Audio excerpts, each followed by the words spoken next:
បាទអានេះជាចន្ទីរបស់បងប្រុសពុតបាទនៅកន្លែងនេះគឺតំបន់ត្បូងកពើបាទស្រុកសន្ទុកខេត្តកំពង់ធំបាទអញ្ចឹងបងប្រុសពុតគាត់បានតាក់ទងទៅខ្ញុំហើយគាត់បានបាញ់ចូលបាទតែកញ្ចប់ទេបាទ43នេះបាទបាញ់ថ្ងៃទីដូចជាថ្ងៃទី4បាទគាត់បាញ់កន្លែងនេះណាបាទចការគាត់មួយទៀតគាត់បាញ់ថ្ងៃទី5បាទអញ្ចឹងក្រោយពីបាញ់ឥឡូវនេះថ្ងៃទី15ហើយអញ្ចឹងបាញ់បាន11ថ្ងៃបាទ11ថ្ងៃអញ្ចឹងបងប្អូនមើលទេសភាពចការរបស់គាត់ហើយនឹងចការដែលនៅជាប់ព្រំជាមួយគាត់អញ្ចឹងណារបស់គេក្រហមបាទក្រហមមើលទៅលក្ខណៈ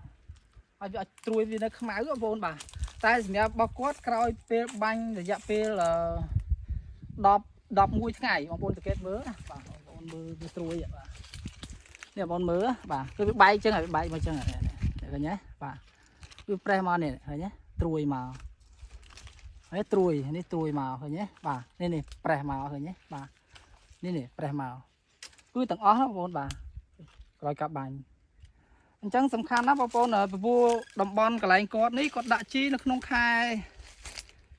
ដូចជាខែ9នេះទេគាត់ទៅដាក់ទេអញ្ចឹងកាលណាដាក់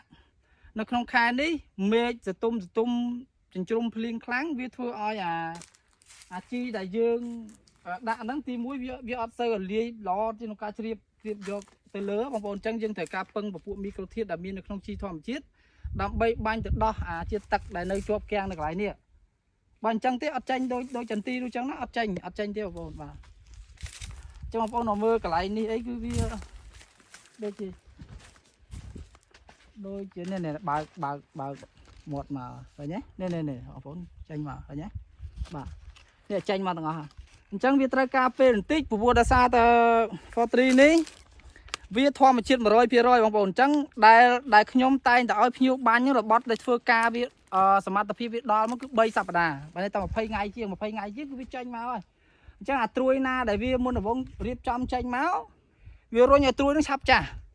ងាយស្រួលក្នុងការកិច្ចពិស័យល្អិតអញ្ចឹងណាបងប្អូនបាទនៅកន្លែងនោះអីមុនដំបូងយើងចេញត្រួយបន្តិចអញ្ចឹងវារុញឲ្យត្រួយឆាប់ចាស់បណ្ដោយអញ្ចឹងណាបាទចឹងសំខាន់ណាស់បងប្អូនទាក់ទងទៅនឹងការបាញ់ពពួកមីក្រូធាតុចូលដើម្បីយើងឲ្យវាដោះបងប្អូនវាជាប់គាំងបើយើងមិនជួយវាទេនេះដល់នេះបើកមុខត្រួយមកនេះបើកមកឃើញទេនេះកន្លែងនេះគឺបើកមកនេះបងប្អូនមើលនេះឃើញទេយើងខៀវចេញចំពោះចាបចេះបងប្អូនមិនយូរទេវានឹងចេញមកឃើញទេបាទវានឹងចេញមកអត់ដល់កន្លែងនេះអីបងប្អូនមើលចេញមកអស់ហើយកន្លែងនេះបងប្អូនមើលចេញមក